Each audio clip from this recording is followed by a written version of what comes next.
नमस्कार मित्रांनो, सुस्वागतम. घरोघरी मातीच्या चुली या मालिकेच्या आजच्या भागामध्ये आता जानकी आपल्या रूममध्ये विचार करत आहे आणि तेथे ऋषिकेश येतो. ऋषिकेश विचारतो की काय झालं जानकी, तू कसला विचार करत आहे.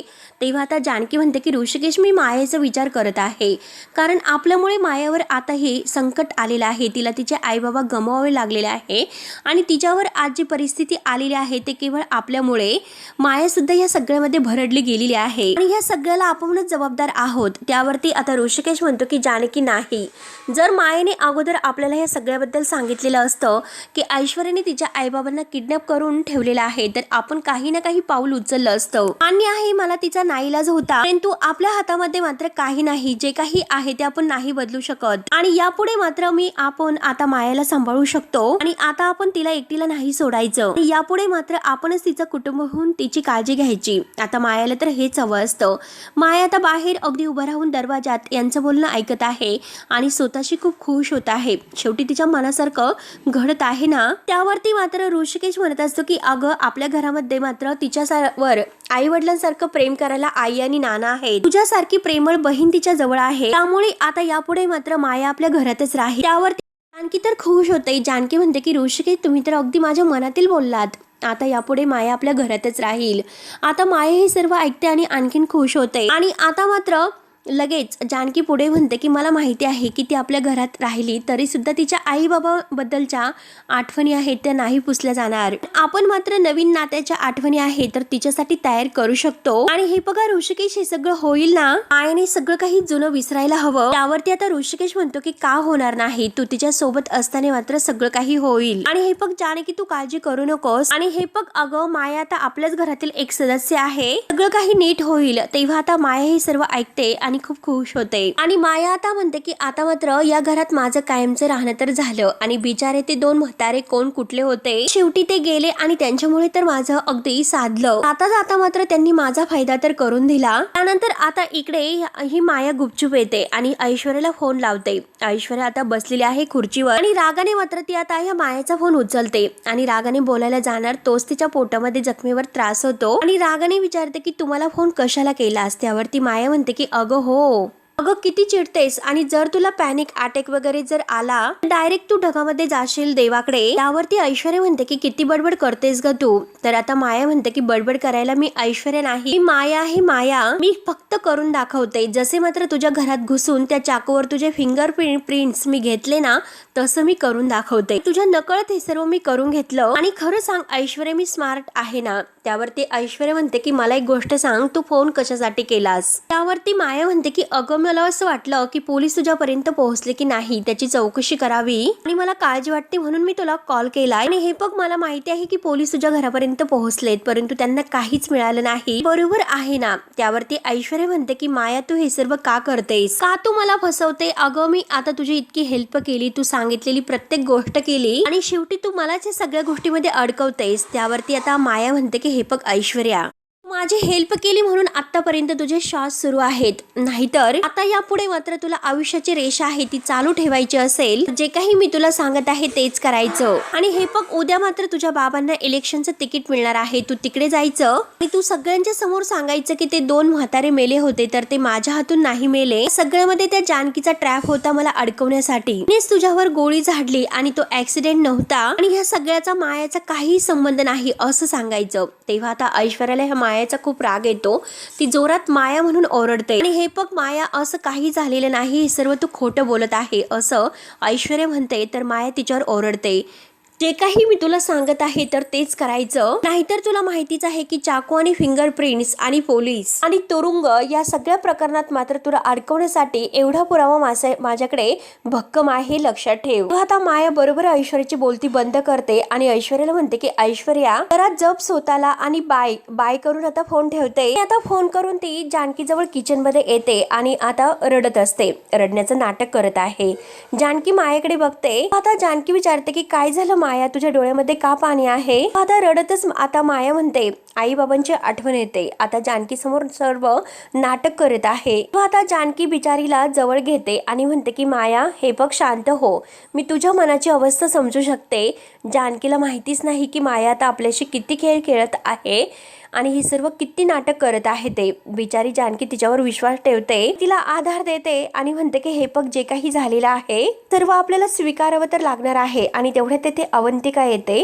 अवंतिका हे सर्व आता पाहत असते. जानकी म्हणते की आता हे बघ आता स्ट्रॉंग राहायचं. त्यावरती आता माया रडतच विचारते, जानकी ताई उद्या तुम्ही पोलीस स्टेशनला येताल का? आई बाबांची बॉडी आणि त्यांचे अंत्यसंस्कार. त्यावरती जानकी म्हणते की अगं हे काही विचारणं झालं का? मी तुला सांगितलेलं आहे की एक मोठी बहीण म्हणून मी कायम तुझ्या सोबत असणार आहे, नको काळजी करू आणि बास आता रडू नकोस. तेव्हा अवंतिकाला मात्र जानकी बहिणीचा राग येतोय. आणखी मायाला म्हणते की खूप रात्र झालेली आहे, स्वतःला त्रास करून घेऊ नकोस, आराम कर बरं. आणि तेवढ्यात अवंतिका त्यांच्याकडे पाहतच आहे. आता ही माया डोळे पाणी वगैरे पुसून जातच असते आणि आता तेवढ्यात जानकीचं लक्ष अवंतिकाकडे जाते. जानकी विचारते की अवंतिका तू केव्हा आलीस? आणि बघ ना अवंतिका, बिचाऱ्या मायावर आज काय परिस्थिती ओढावली. आज तिची चूक नसताना मात्र तिला सगळं काही भोगावं लागतं. परंतु अवंतिकाचं लक्ष काहीतरी विचार करण्यात आहे.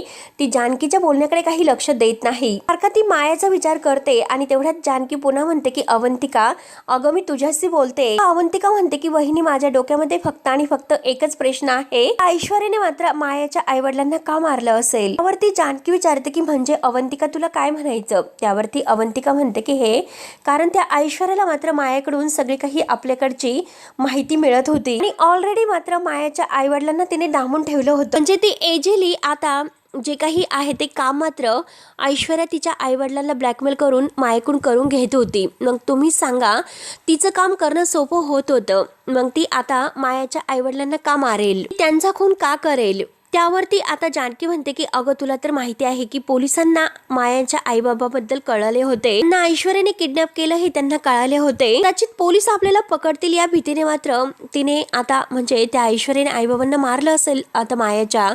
त्यावरती अवंतिका म्हणते की नाही वहिनी, आणि पोलिसांना आता ऑलरेडी माहिती आहे, मग इतक्या म्हणजे साठी ती इतकी मोठी रिस्क का घेईल आणि का त्या मायाच्या आईवडिलांना मारेल तेच तुम्हाला का लक्षात येत नाही वहिनी? आता मात्र ती इतकी मोठी रिस्क कशाला घेईल आणि आता खून केल्यानंतर कायमची जन्मठेप होते हे तुम्हाला कळतच असेल वहिनी. त्यामुळे मात्र मी वहिनी तुम्हाला हे सांगत आहे की ऐश्वर्या ही चूक कधीही नाही करणार. आणि हे बघा, हे सर्व जेव्हा घडलेलं आहे तेव्हा ऐश्वर्याला स्वतः गोळी लागलेली आहे आणि आता मात्र ती हॉस्पिटलमध्ये बेशुद्ध पडलेली होती. मग अशा परिस्थितीमध्ये कोण कुणाचा खून करेल तुम्ही सांगा? त्यावरती जानकी म्हणते की ती करू शकत नाही, परंतु तिने मात्र कुणाकडून दुसऱ्याकडून करून घेतला असेल. अवंतिका म्हणते की नाही वहिनी, तुम्हाला आणखीन हे सांगत आहे की यामागे कोणीतरी भलतच आहे म्हणून. त्यावरती आता जानकी विचारते की तुला नक्की खात्री आहे का? तर अवंतिका म्हणते हो वहिनी. तेव्हा आता जानकी म्हणते की भलतच कोणीतरी म्हणजे मास्कमॅन का? आता मास्कमॅनच हे सर्व करू शकतो. त्यानंतर आता इकडे सयाजीराव ऐश्वर्याच्या रूम मध्ये येतो. ऐश्वर्या टेन्शन मध्येच असते आणि सयाजी आता ऐश्वर्याला विचारतो की पोरी तुला मगाशी इलेक्शन बद्दल बोललो, मग रागावलीस का माझ्यावर? त्यावरती आता ऐश्वर्या म्हणते की कसं आहे की सगळेजण स्वतःच्या फायद्याचा विचार करतात आणि त्यात म्हणजे तुम्ही सुद्धा तेच करत आहे. त्यावरती सयाजी म्हणतो की पोरी तसं नाही, अगं डोक्यामध्ये विचारांचा इतका गोंधळ झालेला आहे म्हणून डोक्यामधून आता पटकन ते तोंडातून निघून गेले. माझ्या मनात सुद्धा तसं नाही ग. आणि हे बघ ऐश्वर्या, तू तुझ्या डॅडाला ओळखतेस ना? तेव्हा ऐश्वर्या हो असं म्हणते. तर सयाजी तिला म्हणतो की हे बघ परत त्याच गोष्टीचा विचार करत बसू नकोस आणि हा विषय सोडून दे. ऐश्वर्या म्हणते की मी जरीही तो विषय सोडण्याचा प्रयत्न केला तरी सुद्धा ती माया पुन्हा त्याच गोष्टी उगाळत बसत आहे. त्यावरती आता सयाजी विचारतो की तिने आता काय केलं? त्यावरती ऐश्वर्या सांगते तिने मला फोन करून धमकी दिली आणि तिने मला असं सांगितलं की उद्या तुम्हाला तिकीट मिळणार आहे आणि त्यावेळेस मात्र मी सगळ्यांच्या समोर तिची बाजू घ्यायची, तिच्या बाजूनेच सांगायचं की जानकीनेच हा सगळा ट्रॅप रचलेला होता म्हणून, या सगळ्यामध्ये ते जानकीला अडकवायचं म्हणून. त्यावरती आता सयाजी म्हणतो की हे तर चांगलं आहे कारण आपण त्या जानकीलाच अडकूया त्या सगळ्यामध्ये आणि हे बघ या प्रकरणात तू सुद्धा मोकळी होईल आणि मी सुद्धा मोकळी होईल आणि आता आपल्या दोघांचा सुद्धा फायदा असेल. त्यावरती ऐश्वर्या म्हणते की डॅडा तसं नाही, कारण आता जर मी तिचं ऐकलं तर यापुढे ती माझ्याकडून सगळी काही तिची काम करून घेत राहील, पुढे ती कोणत्या ना कोणत्या प्रकरणामध्ये मला अडकवत राहील, ब्लॅकमेल करत राहील. त्यावरती आता सयाजी म्हणतो की हे बघ पोरी, तू आजचं मरण आहे ते उद्यावर ढकल आणि तू तिला सांग आता मात्र मी त्या जानकीला अडकवते, तू जे काही सांगत ते ऐकेल, परंतु तो चाकू मला माझ्या हातामध्ये पाहिजे. एकदा की चाकू आपल्या हातामध्ये आला तर सगळे पुरावे आपण पुसून टाकूयात. त्यानंतर त्यानंतर आता सुमित्रा सकाळी सकाळी देवळातून येते आणि नाना जानकी यांना प्रसाद देते आणि तेवढ्यात सुमित्रा विचारते की ऋषिकेश कुठे आहे. तर आता ऋषिकेश रूम मधून खाली येतो. जानकी आवाज देते. सुमित्रा त्याला बघून खुश होते. सुमित्रा त्याला सुद्धा प्रसाद देते आणि म्हणते की देवळात जाऊन आले आणि देवाकडे प्रार्थना केली की आम्हाला या सगळ्यातून वाचव आणि आता आमची परीक्षा घेणं थांबव आणि सगळं काही माझ्या मनासारखं होऊन. त्यावरती ऋषिकेश म्हणतो की आई हे बघ तू काही काळजी करू नको, सगळं काही आपल्या मनासारखंच होईल. एकदा की आता त्या सयाजीराव तेथे आले ना सगळं काही व्यवस्थित होईल आणि त्या संशयाची सुई आहे त्यांच्या मुलीकडे सुद्धा आहे. त्यामुळे आता मला नाही वाटत की ते परत परत आपल्या विरोधात जातील म्हणून. हो की नाही नाना. तर नाना म्हणतात की हो हो आणि नाना म्हणतात की यावेळेस मात्र असं आपण काही करणार नाही की ज्यावेळेस आता ही समिती आहे तर आपलं जे काही हे इलेक्शनचं अध्यक्षपद आहे तर ते आपल्याकडून काढून घेईल असं आपण नाही वागणार. आणि हो ऋषिकेश कळले ना तुला आता हे सर्व. त्यावरती आता ऋषिकेश म्हणतो की नाना तुम्ही काही काळजी करू नका, मी संयमाने वागेल. आणि हे बघा नाना मी खात्री देतो की बाजार समितीच्या ह्या इलेक्शनच्या अध्यक्षपदी उभं राहण्यात कोणी आपल्याला या इलेक्शन मध्ये नाही अडवू शकणार. आता सगळेजण खुश होतात परंतु जानकीच्या चेहऱ्यावर मात्र एक वेगळं टेन्शन आहे. आणि त्यानंतर आता इकडे सयाजीच्या घरी मात्र इन्स्पेक्टर साहेब पवार आणि ते येतात. तर सयाजी त्याला म्हणतो की काय रे पवार तुला आमचं घर खूपच आवडलेलं दिसतं, कारण न बोलवता सुद्धा तू यायला लागला, त्यामुळे तू एक काम कर तू इथेच काय येऊन राहत नाही रे. इथं पवार इन्स्पेक्टर म्हणतात की हे बघा तुमच्या मुलीमुळे यावं लागलं आणि आता आलो तर आता मुलीला भेटूनच जातो, नाहीतर तुम्हाला ते सुद्धा आवडायचं नाही. आता सयाजी मोठ्याने हसायला सुरुवात करतो. त्यावरती इन्स्पेक्टर साहेब ऐश्वर्याला विचारतात मला खरं खरं सांगायचं की तुम्ही मायाच्या आईवडिलांना किडनॅप केले होते का. त्यावरती ऐश्वर्या म्हणते की मी असं काही केलेलं नाही, मी ना त्यांना किडनॅप केलं आणि ना काही त्यांचा खून सुद्धा मी केलेला नाही. त्यावरती आता इन्स्पेक्टर विचारतात की या म्हणजे करताना मात्र तुमच्या सोबत आणखीन कोणी होतं का, म्हणजे मास्कमॅन वगैरे. तेव्हा आता ऐश्वर्या थोडीशी घाबरते आणि म्हणते की कोण मास्कमॅन मला नाही माहित. त्यावरती इन्स्पेक्टर साहेब म्हणतात की हे बघा ऐश्वर्या तुम्ही जितकं खोटं बोलताल तितक्या फसत जाताल. तेव्हा आता सयाजीराव मात्र इन्स्पेक्टरावर ओरडतो की पवार तू माझ्या पोरीच्या फसण्याची चिंता करू नकोस, तिचा बाप अजून जिवंत आहे आणि हे सगळं काही आहे ना ते कान त्या जानकीने रचलेलं आहे, तिला पकडायचं सोडून तू माझ्या पोरीच्या कशाला मागे लागलास रे. त्यावरती आता इन्स्पेक्टर साहेब पुढे येतात आणि म्हणतात की कारण मायानेच तसं स्टेटमेंट दिलेलं आहे आणि आम्ही हे सुद्धा सांगायला आलो होतो आई वडील आहे तर त्यांच्या बॉडीचे ते पोस्टमॉर्टमचे रिपोर्ट सुद्धा आलेले आहेत. त्यावरून मात्र असं लक्षात येत आहे की ज्यावेळेस त्यांचा खून झालेला आहे त्यावेळेस मात्र ऐश्वर्या हॉस्पिटलमध्ये ऍडमिट होत्या तेव्हा सयाजी मात्र ऐश्वर्याकडे बघून हसतो. तर आता इन्स्पेक्टर म्हणतात की हे बघा इतकं खुश होण्याचं कारण नाही, कारण जरी हॉस्पिटलमध्ये असल्या तरी सुद्धा त्यांच्यावर असणारा संशय कमी होत नाही आणि असंही होऊ शकतो की यांच्या सांगण्यावरून मात्र दुसरा कोणीतरी हा खून केलेला असेल. त्यावरती सयाजी मात्र इन्स्पेक्टर साहेबावर रागवतो. तुला तर माहिती आहे की माझी पोरगी हॉस्पिटलमध्ये होती, तूच तेथे हॉस्पिटलमध्ये आला होता तिचा जा विचारायला, तिचे जबाब घेण्यासाठी आणि हे बघ आम्हाला मात्र आमच्या पोरीची चिंता असताना आम्ही दुसऱ्याचा खून का करू असं सांग बरं तू. कावेरी काकू मात्र आता शांत ऐकून घेतात. त्यावरती इन्स्पेक्टर साहेब म्हणतात की हो ठीक आहे हे सगळं लवकरात लवकर कळेलच आणि आमचा तपास सुरू आहे. पुन्हा एकदा सांगतो की जोपर्यंत ह्या केसचा निकाल लागत नाही तोपर्यंत तुम्ही हे गाव सोडून नाही जाऊ शकत. त्यावरती आता सयाजी म्हणतो की ते आम्हाला कळतं आणि तुझं जर काम झालं असेल तर नीट तू इथून निघून जा. आणि आता पवार जायला निघतात तर सयाजी त्याला म्हणतो की मला पोस्टमॉर्टम आहे ना तर त्या रिपोर्टची अगदी कॉपी पाहिजे. आता इन्स्पेक्टर साहेब त्याच्याकडे पाहत असतात तर सयाजी पुन्हा ओरडतो की तू ऐकलं नाहीस का. त्यावरती आता इन्स्पेक्टर साहेब म्हणतात की बरं ठीक आहे आणि हवालदारांना ते पीडीएफ द्यायला सांगतात. तेव्हा आता सयाजी हसत असतो आणि तो पीडीएफ वगैरे तो मोबाईलवर बघतो तेव्हा त्याला खूप आनंद होतो. त्यानंतर आता इकडे माया काहीतरी प्लॅनिंग करत विचार करत आहे आणि तेवढ्यात तेथे सारंग माया करत येतो. तर माया आता सारंगकडे पाहते. सारंगला बघून मात्र आता परत लगेच विचार करायचं थांबून लगेच शांत बसते, जसा काही विचारच ती करत नाही आणि खूप दुःखद आहे म्हणून असं दाखवते. आणि आता सारंग समोर रडण्याचं नाटक करत आहे तेवढ्या सारंग तिच्याजवळ धावतच येतो माया माया करत. सारंग बिचारा आता तिला म्हणतो की माया सारखं प्लीज असं रडत बसू नका हो, हे बघा तुम्ही स्वतःला असं एकटं समजू नका, आम्ही सगळेजण तुमच्या सोबत आहोत आणि हे बघा माया मी तुमच्यासाठी वाटेल ते करायला तयार आहे आणि खरंच फक्त सांगा की तुम्हाला नक्की काय अगदी पाहिजे.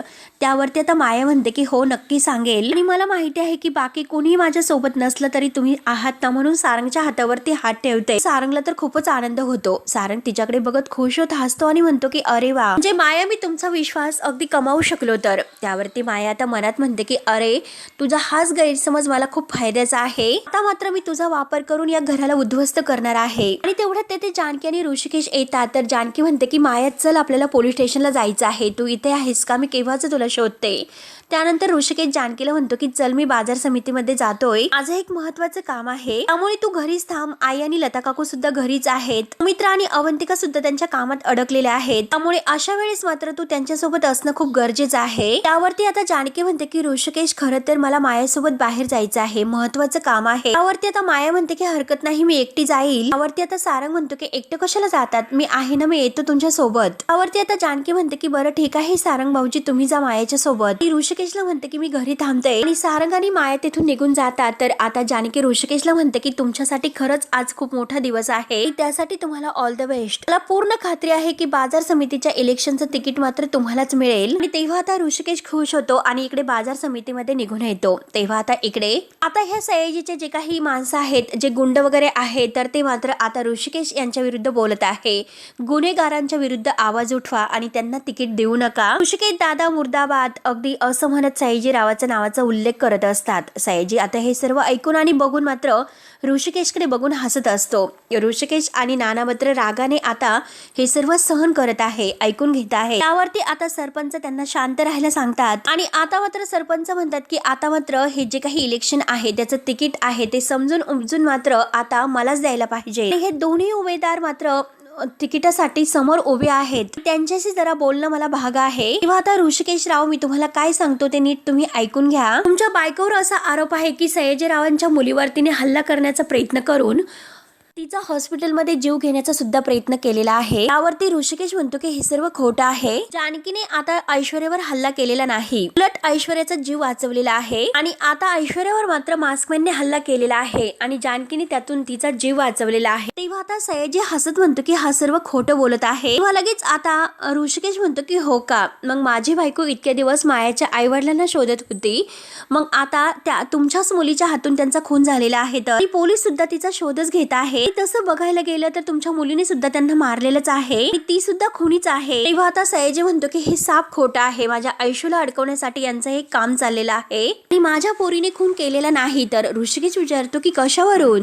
आपला मोबाईल काढून मात्र त्यामध्ये पोस्ट मॉर्टमची जी कॉपी आहे त्या रिपोर्टची, तर ती मात्र आता त्या सरपंचांना दाखवतो. त्या दोघांचा जेव्हा खून झाला तेव्हा माझी मुलगी मात्र हॉस्पिटलमध्ये बेशुद्ध होती, तेव्हा तेथे मी सुद्धा होतो, माझी माणसं सुद्धा होती. एवढंच काय तर पोलीस सुद्धा तेथेच होते. त्यामुळे माझा आणि माझ्या आयुष्याचा आणि माझ्या माणसांचा कुणाचाही याशी काही संबंध नाही असे सयाजी आता स्पष्ट पुरावा देतो. आता ऋषिकेश गोंधळून जातो आणि आता ऋषिकेशवर सयाजी आरोप करतो की माझ्या आयुष्याला यांनी अगोदर गोळी मारली आणि आता नवीनच नाटक हे सुरू केलेलं आहे माझ्या आयुष्याला यात गुंतवण्यासाठी आणि ह्या निवडणुकीचं तिकीट मिळू नये यासाठी मात्र यांनीच ते दोघांचे मुर्दे पाडलेले आहेत आमच्यावर येण्यासाठी. मी तुम्हाला सांगतो, हे बघा सरपंच साहेब, हे रणदिवे आहेत ना, तर मेलेल्या माणसाच्या टाळूवरील लोणी खाण्याची अवलाद आहे त्यांची. तेव्हा आता ऋषिकेशला प्रचंड राग येतो आणि ऋषिकेश म्हणतो की हे बघा सरपंच साहेब, तुम्ही यांना तोंड सांभाळून बोलायला सांगा. तर आता ऋषिकेशला शांत राहायला खुणावतात. तर ऋषिकेश नानांच्या हातामध्ये हात देतो. त्यानंतर मात्र आता इकडे जी अवंतिका आणि सुमित्रा आपल्या रूम मध्ये आहेत आणि आता त्या बोर्डावर मात्र आता जो काही आतापर्यंत घडलेला प्रकार आहे तर तो लिहितात, प्रत्येकाची नाव लिहितात. सगळ्यात अगोदर मात्र आता ह्या मास्कमॅनने मात्र लता काकूंना डांबून ठेवलं होतं आणि तेथून जानकी वहिनींनी त्यांना सोडून आणलं आणि त्यानंतर माया आता आपल्या घरी आली होती. त्यानंतर मात्र आता सौमित्र म्हणतो की आपल्याला मकरंद बद्दल कळलं आणि आपण हॉस्पिटलमध्ये गेलो, त्याच वेळेस मकरंद तेथून गायब झालेला होता आणि नंतर मात्र त्याचे जे काही पॅम्पलेट्स आहे तर ते त्याला काळं फासलं गेलं. आता हे सुद्धा त्याला कळाले. त्यानंतर मात्र ही नर्स मात्र आपल्याला काहीतरी मकरंद बद्दल माहिती देणार होती. त्यानंतर त्या नर्सचा सुद्धा खून झाला आणि त्यानंतर आता सौमित्र म्हणतो की तसाच त्या मॅनेजरचा सुद्धा खून झालेला आहे आणि अवंतिका पुढे म्हणते की त्यानंतर मी आणि जानकी वहिनींनी मास्कमॅनला पकडण्यासाठी एक प्लॅन केलेला होता, तेव्हा मात्र त्या मास्कमॅनने माझ्यावरती अटॅक केला होता. सारंगने सगळं काही प्लॅन हा मायाला सांगितलेला होता. तर आता अवंतिका म्हणते की हो, जेव्हा मात्र आपण मायाला ट्रॅप करण्याचा प्रयत्न केला तेव्हा जाऊन आपल्याला कळाले की माया आणि ऐश्वर्या दोघींचं काहीतरी कनेक्शन आहे. आपण मायाला या सगळ्याबद्दल विचारलं तर तेव्हा तिने आता आपल्याला हे सांगितलं की ऐश्वर्याने तिच्या आईबाबांना डांबून ठेवलं म्हणून. तर सौमित्र पुढे म्हणतो की त्यानंतर ऐश्वर्याला अचानक गोळी लागली आणि ह्या सगळ्याचा आरोप मात्र आता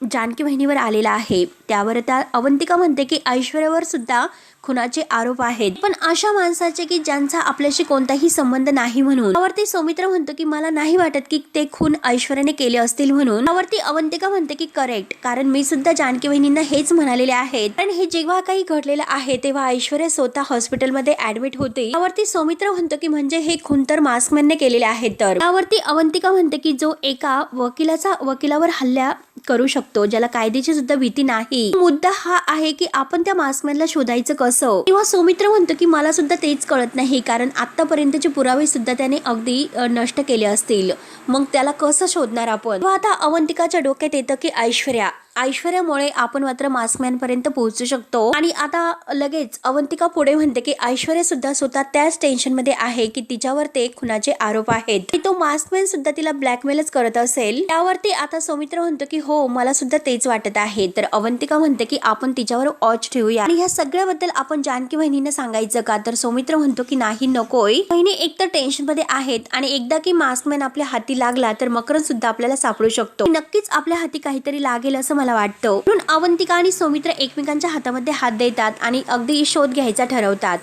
त्यानंतर इकडे माया आणि सारंग म्हणजे पोलीस स्टेशनला येतात. तर आता इन्स्पेक्टर पवार मात्र मायाला प्रश्न विचारतात, ऐश्वर्याने तुमच्या आईवडिलांना मारलेलं आहे असं तुम्हाला वाटतं, परंतु जेव्हा आता त्या तुमच्या आईवडिलांचा खून झाला तेव्हा मात्र ऐश्वर्या आहे तर त्या हॉस्पिटलमध्ये ऍडमिट होत्यात, ते पण बेशुद्ध अवस्थेत. आणि सयाजीराव सुद्धा त्यावेळेस तेथेच होते.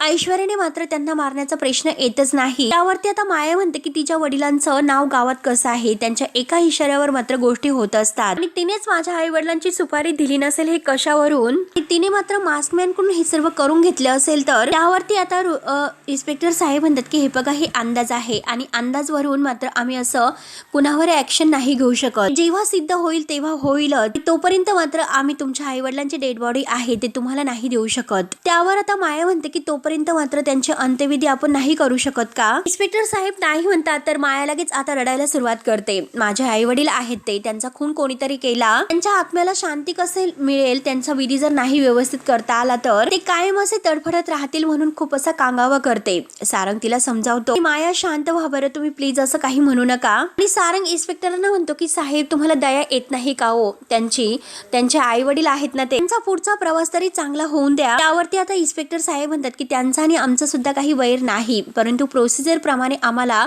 सगळं काही करावं लागतंय, त्यामुळे हे बघा माझा नाईलाज आहे. इन्स्पेक्टर साहेबांना फोन आल्यामुळे ते बाजूला निघून जातात. सारंगचं सुद्धा काही न ऐकता माया आता खूप मोठमोठ्याने रडण्याचं नाटक करत असते आणि माया हे बघा मी काहीतरी अगदी मार्ग काढतो पण प्लीज तुम्ही रडू नका हो. तर माया रडतच म्हणते की कशी शांत होऊ सारंग, माझे आई बाबा गेलेत, माझा आधार गेला हो, आणि त्यात म्हणजे त्यांचे अंत्यसंस्कार करायचे आहे, तर त्यात सर्व हे सर्व काय होऊन बसलेलं आहे. म्हणून माया आता सारंगच्या मिठीत येते आणि जोरजोराने रडत असते. सारंग तिला जवळ घेतो आणि आता हा भाग येथे संपतो. पुढील भागामध्ये आता मात्र ऋषिकेश सारंगला सांगत असतो की जानकीने ऐश्वर्यावर गोळी झाडली म्हणून समितीने माझ्यावर बहिष्कार टाकला, हे मात्र जानकीला कळायला नकोय असं वचन मला दे. परंतु जानकीने मात्र आता हे सर्व ऐकलेलं आहे आणि आता सारंगने मात्र ऋषिकेशला तसं वचन दिलेलं आहे आणि आता जानकीला खूप वाईट वाटतं. आणि तेवढ्यात मास्कमॅनचा फोन आहे तर तो जानकीला येतो, म्हणजे ह्या मायाचा, आणि आता ती फोनवर तिला धमकावत असते. तेव्हा आता जानकीला तिचं ते बोलणं ऐकून मात्र खूप मोठा धक्का बसतो. तेव्हा मित्रांनो पुढे नक्की काय होतं हे बघण्यासाठी आपल्या चॅनलला